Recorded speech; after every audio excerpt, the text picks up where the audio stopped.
നമ്മുടെ ക്ലാസ് ആരംഭിക്കാം. എല്ലാവരും ക്യാമറ ഓൺ ആക്കി വെച്ചോളൂ.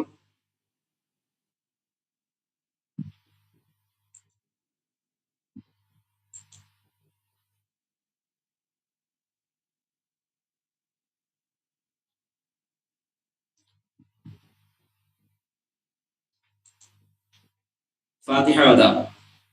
أعوذ بالله من الشيطان الرجيم. بسم الله الرحمن الرحيم. الحمد لله رب العالمين. الرحمن الرحيم. مالك يوم الدين. إياك نعبد وإياك نستعين. اهدنا الصراط المستقيم. صراط الذين أنعمت عليهم غير المغضوب عليهم ولا الضالين.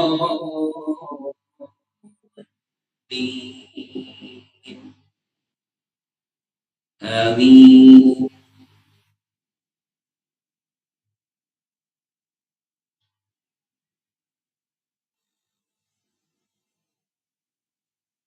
ഓക്കെ, ഇന്ന് നടന്ന ക്ലാസ്സുകളെ സംബന്ധിച്ച് നമുക്ക് ചർച്ച ചെയ്യാം എന്നാണ് പറഞ്ഞത്. അതാണ് നമ്മുടെ ഉദ്ദേശം.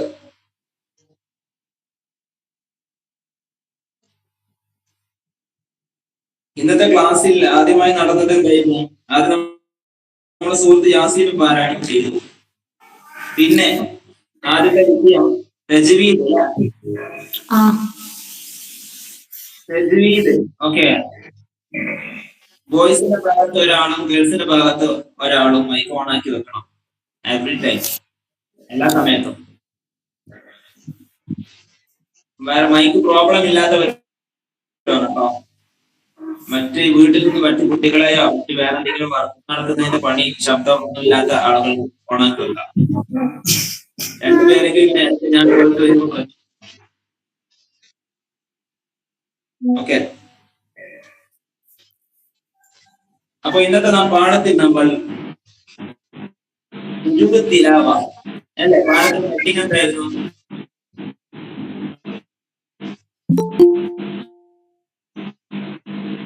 പാഠത്തിന്റെ ഹെഡിങ് എന്തായിരുന്നു?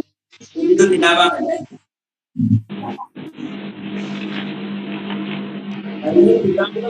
50 കിതാബുകളും വേണം.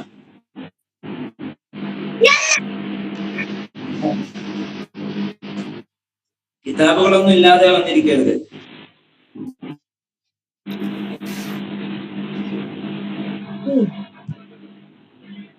പറഞ്ഞോളൂ, ചോദിച്ചതിന് മറുപടി പറയൂ. പാഠത്തിന്റെ ഹെഡിങ് എന്തായിരുന്നു? പാഠത്തിന്റെ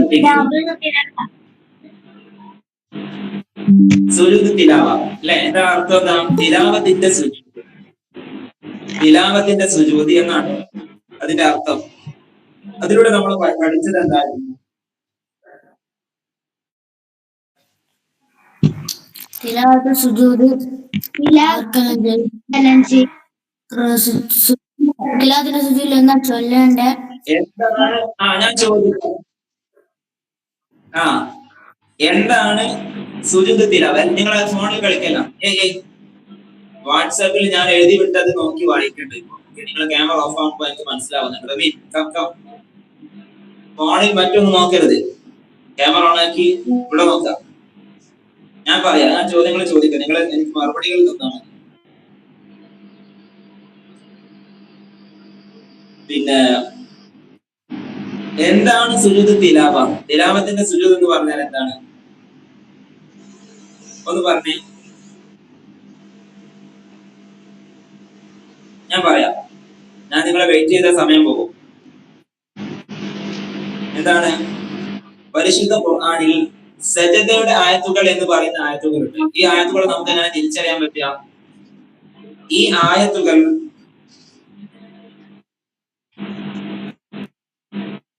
ഉള്ള ഭാഗങ്ങളിൽ ഖുർആനിൽ ഒരു ലൈൻ കാണാം അല്ലെ? ഞാൻ ഇന്ന് ബിസ്മി സൂറത്ത് നിങ്ങൾക്ക് കേൾപ്പിച്ചിരുന്നില്ല. സജദയുടെ ആയത്തുകളിലെ ആയത്തുകളുടെ മുകളിലൂടെ ഒരു ലൈൻ കാണാം. ആയത്തിന്റെ ഏതെങ്കിലും ഭാഗത്ത് മുകളിലൂടെ ഒരു ലൈൻ കാണാം. ഈ ലൈൻ കണ്ടാൽ മനസ്സിലാക്കാം ഇത് സജദയുടെ ആയത്താണ്. ഈ ആയത്ത് പൂർത്തിയായി കഴിഞ്ഞാൽ തിലാവത്തിന്റെ സുജൂദ് സുന്നത്തുണ്ട്. തിലാവത്തിന്റെ സുജൂദ് സുന്നത്താണ്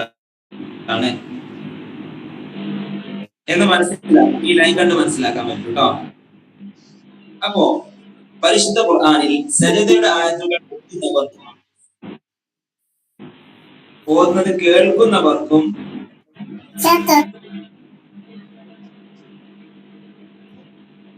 സുജൂദ് സുന്നത്തുണ്ട്. തിലാവത്തിന്റെ സുജൂദ് ചെയ്യൽ മഹത്തായ സുന്നത്താണ്. എത്ര സ്ഥലങ്ങളിലാണ് സജദയുടെ ആയത്തുകൾ ഉള്ളത്? 14 സ്ഥലങ്ങളിലാണ്. ഈ സുജൂദ് ഇബ്ലീസിനെ അത്യധികം വേദനിപ്പിക്കും. പിന്നെ ആർക്കെല്ലാം സുന്നത്താണെന്ന് ചോദിച്ചാൽ ഈ ആയത്ത് ഓതുന്നവർക്കും ഓതുന്നത് കേൾക്കുന്നവർക്കും പിന്നെ തിലാവത്തിന്റെ സുജൂദ് സുന്നത്തുണ്ട്. നിസ്കാരത്തിലാണെങ്കിൽ തിലാവത്തിന്റെ സുജൂദ് ചെയ്യേണ്ട രൂപം എങ്ങനെയാണ് ഒന്ന് പറഞ്ഞു. തത്സമയം ഒരു സുജൂദ് ചെയ്താൽ മതി. തത്സമയം എന്ന് പറഞ്ഞാൽ ഈ ആയത്ത് ഓതി കഴിഞ്ഞ ഉടനെ തന്നെ നേരെ പോയി ഒരൊറ്റ സുജൂദ് ചെയ്യാം, തിരിച്ചു വരാം. ഇതാണ് നിസ്കാരത്തിലാണെങ്കിൽ.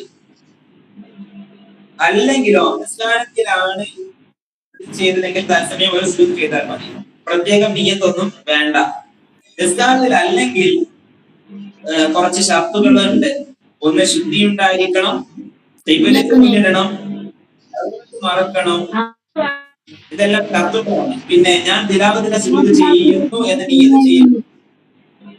നിയ്യത്ത് ചെയ്യുക എന്നുള്ളത് തിലാവത്തിന്റെ സുജൂദിന്റെ ഫർളാണ് അല്ലെ? ഞാൻ തിലാവത്തിന്റെ സുജൂദ് ചെയ്യുന്നു എന്ന് നിയ്യത്ത് ചെയ്യലും സുജൂദിൽ നിന്നും എഴുന്നേറ്റ് ഒരു സലാം വീട്ടലും നിർബന്ധമാണ്. ഓക്കെ, ഞാൻ തിലാവത്തിന്റെ സുജൂദ് ചെയ്യുന്നു എന്ന് നിയ്യത്ത് ചെയ്യലും അത് നിർബന്ധമാണ്. പിന്നെ സുജൂദിൽ നിന്ന് എഴുന്നേറ്റിരുന്ന് ഒരു സലാം വീട്ടൽ, ഒരു സലാമെങ്കിലും വീട്ടൽ നിർബന്ധമാണ്. 2 സലാം വീട്ടൽ എന്തായി? സുന്നത്തായി. ഇതാണ് നിസ്കാരത്തിന്റെ പുറത്തുള്ളത്. നിങ്ങൾക്ക് ശരിക്കും വ്യക്തമാക്കി ക്ലാസ്സിൽ വെച്ച് പറഞ്ഞു തന്നിരുന്നു. ഒരാൾക്ക് തിലാവത്തിന്റെ സുജൂദ് ചെയ്യാൻ സൗകര്യപ്പെടുന്നില്ലെങ്കിൽ അയാൾ എന്തെങ്കിലും ദിക്ർ ചൊല്ലിയാൽ മതിയോ? എന്താണ് ആ ദിക്ർ? മനസ്സിലാക്കാൻ പറ്റും?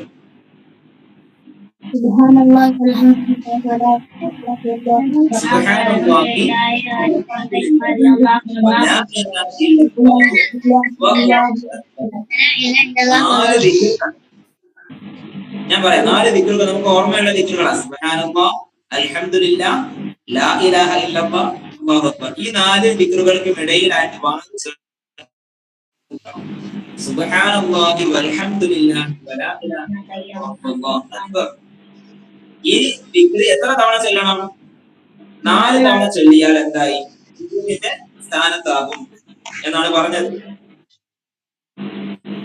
സുജൂദിന് പകരമാകുന്നതാണ്. എന്ന് വെച്ചാൽ ഒരാൾ ലഭിക്കില്ല. അയാളോട് ചോദിക്കില്ല എന്തുകൊണ്ട് തിലാവത്തിന്റെ സുജൂദ് നിങ്ങൾ ചെയ്തില്ല എന്ന ചോദ്യം വരില്ല.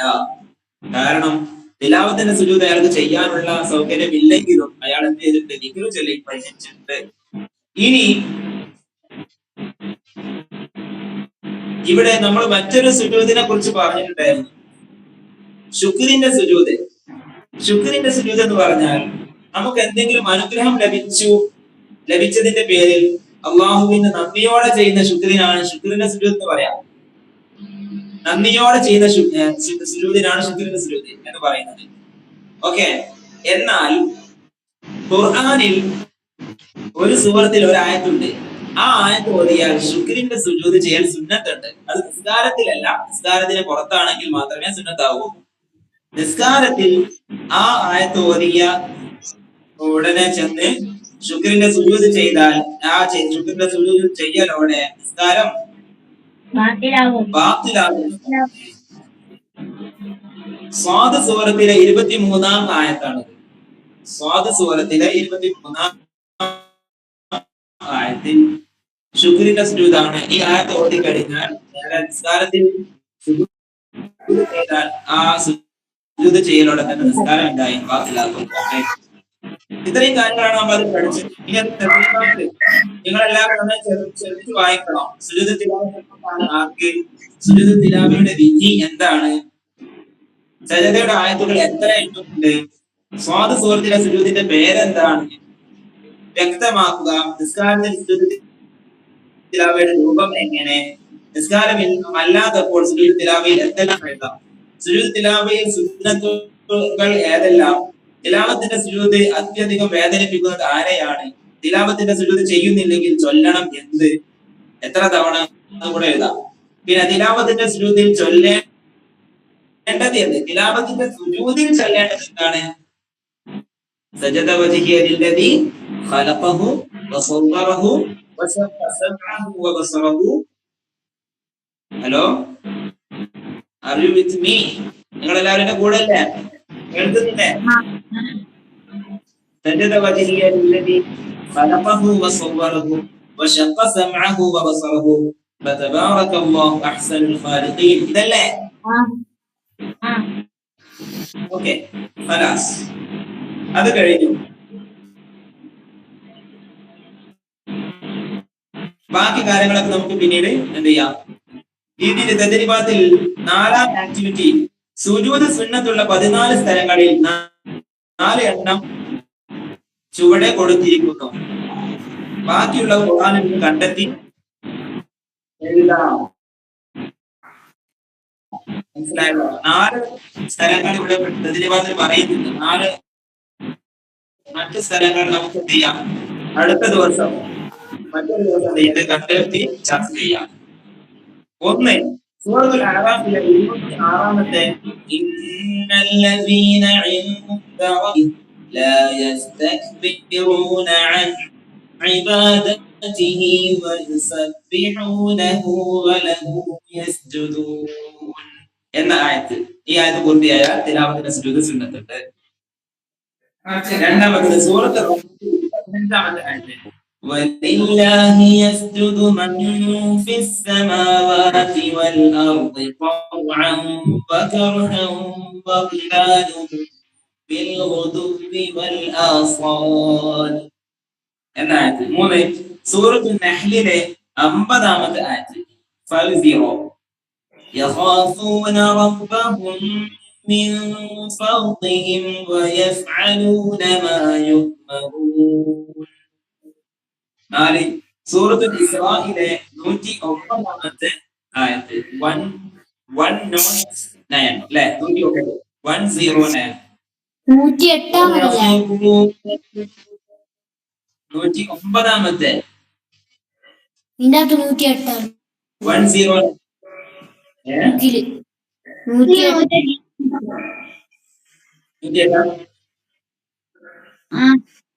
നമുക്ക് ചെക്ക് ചെയ്യാം. സൂറത്താണ് ഇസ്രാഈൽ. സൂറത്തുൽ ഇസ്രായിലെ 108ാം ആയത്ത് അല്ലേ? ആയിരിക്കും. ശരിയാ? 8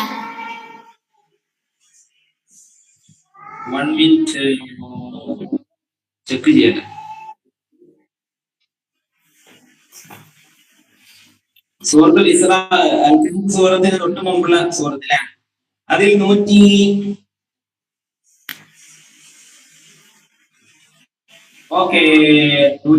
അല്ല, 107ാമത്തെ ആയത്താണ്. 9 അല്ല, 108 അല്ല, 107ാമത്തെ. ബുക്കിലുള്ള തെറ്റാ.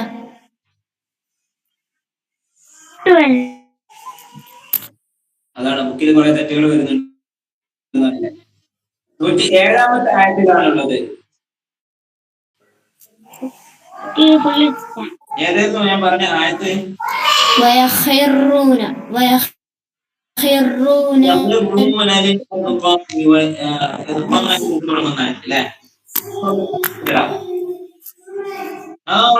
സോറി അങ്ങനല്ല കേട്ടോ.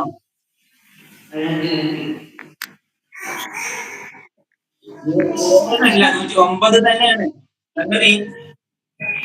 സജദയുടെ ആയത്താണെന്ന് പരിചയപ്പെടുത്തുന്നത് 107-ാമത്തെ ആയത്തിലാണ്.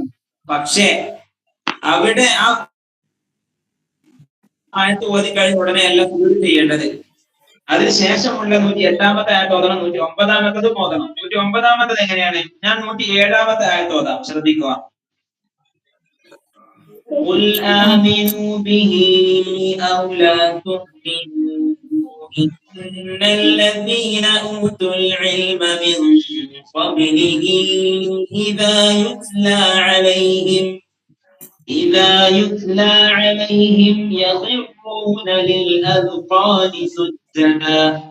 അവിടെ നിങ്ങൾ ഒരു അടയാളം കണ്ടോ? അല്ലെങ്കിൽ കയ്യിൽ മുസ്ലിം ഉണ്ടോ? Page number 293.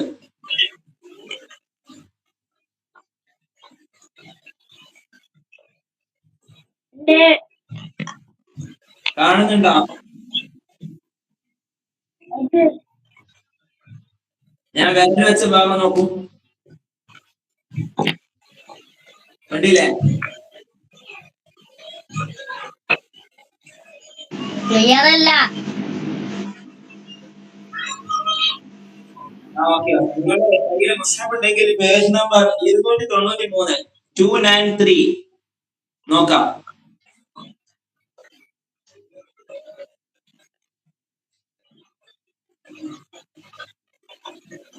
വോയിസ് ക്ലിയർ അല്ല?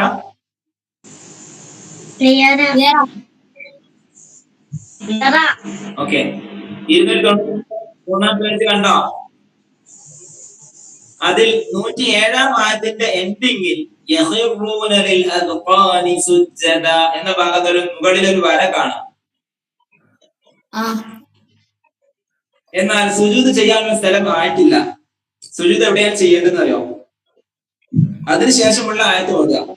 وَيَقُولُونَ سُبْحَانَ رَبِّنَا إِنْ كَانَ وَعْدُ رَبِّنَا لَمَفْعُولًا وَيَخِرُّونَ لِلْأَذْقَانِ يَبْكُونَ وَيَزِيدُهُمْ خُشُوعًا എന്ന ഭാഗത്ത് ഒരു മീസാൻ കല്ല് പോലെ ഒരു അടയാളം കണ്ടില്ലേ? ആ അടയാളം അത് 109 ആയത്ത് പൂർത്തിയാകുന്നുണ്ട്. അവിടെ എത്തുന്ന സമയത്താണ് എന്ത് ചെയ്യേണ്ടത്? തിലാവത്തിന്റെ സുജൂദ് ചെയ്യേണ്ടത്. മുസ്ഹഫിലേക്ക് പോയിട്ട് സുജൂദ് ചെയ്യലല്ല. മുസ്ഹഫ് നല്ല ബഹുമാനിക്കപ്പെട്ട ഒരു ഉയർന്ന സ്ഥലത്ത് വെക്കുക. നേരെ ചില ആളുകളൊക്കെ നേരെ എന്ത് ചെയ്യും?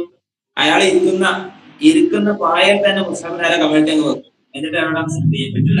മുസ്ഹഫ് ഒരു ഉയർന്ന സ്ഥലത്ത് നമ്മൾ ഇരിക്കുന്നതും മുസ്ഹഫ് ഇരിക്കുന്നതും ഒരേ പ്രതലത്തിലാകരുത്. നമ്മൾ ഇരിക്കുന്ന പ്രതലത്തേക്കാൾ അല്പം കൂടെ ഹൈറ്റ് ഉയർന്ന സ്ഥലത്തേക്കാണ് മുസ്ഹഫ് ഇരിക്കേണ്ടത്. നമ്മുടെയും മുസ്ഹഫിന്റെയും സ്ഥാനം ഒരേ സ്ഥാനമല്ല. നമ്മളെക്കാൾ ഉയർന്നിരിക്കണം എപ്പോഴും മുസ്ഹഫ്. ഓക്കെ, മുസ്ഹഫ് നമ്മുടെ പഠന കിതാബുകൾ എല്ലാം അങ്ങനെയാണ്. പിന്നെ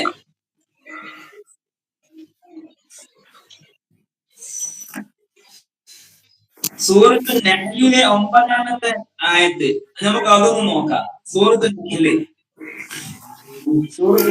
9-ാമത്തെ ആയത്ത് എന്ന് പറയുമ്പോ 9 നിലകളല്ലേ? 50. 50. അതിൽ പേജ് നമ്പർ 272 272 272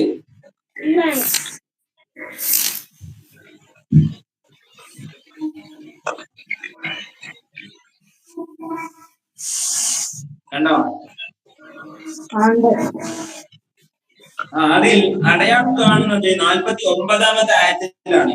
وَلِلَّهِ يَسْجُدُ مَا فِي السَّمَاوَاتِ وَمَا فِي الْأَرْضِ مِنْ دَابَّةٍ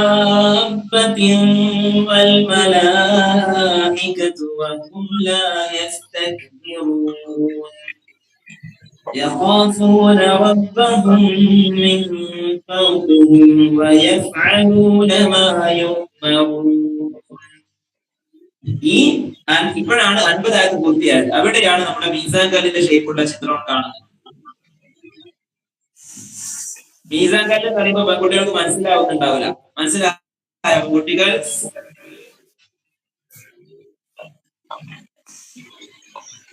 ഹലോ പെൺകുട്ടികൾ, നിങ്ങൾക്ക് മനസ്സിലായ മീസാൻ കല്ല് എന്ന് പറഞ്ഞാൽ എന്താണെന്ന്? മൈക്കോണാക്കി ഇല്ല. ഇല്ല. ആ ആൺകുട്ടികൾക്ക് മനസ്സിലായോ? ഇല്ല.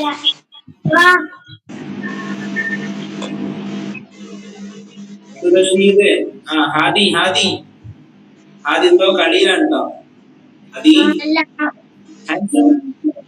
ആദ്യം രണ്ട് കൈ ഉയർത്തി കാണിച്ചു. ഓക്കെ, വെരി ഗുഡ്, നല്ല മോൻ. ഒന്ന് പറഞ്ഞോട്ടെ, മീസാൻ കല്ല് എന്ന് പറഞ്ഞാൽ എന്താണ്? കൈ താഴ്ത്തിക്കോ, കൈ താഴ്ത്തിക്കോ.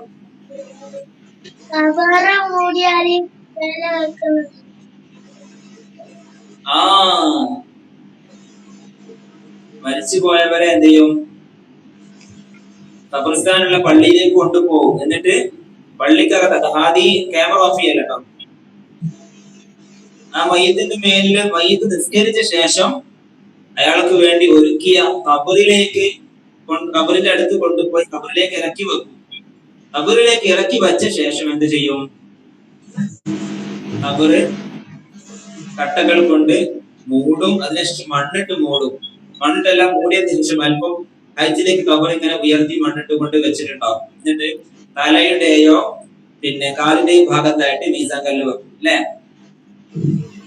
ഓരോ കല്ല് വെക്കും. നമ്മുടെ പള്ളിയുടെ മിനാരത്തിന്റെ ഷേപ്പുള്ള ഏകദേശം, അല്ലെങ്കിൽ ചെറിയ കല്ലായിരിക്കും ഉണ്ടാവുക. ഞാൻ മീസാൻ കല്ല് എന്ന് പറയുന്നത് അതിന്റെ ഏകദേശം രൂപമായത് കൊണ്ട് ഞാൻ ഇവിടെ മീസാൻ കല്ലിന്റെ രൂപം എന്ന് പറഞ്ഞത്.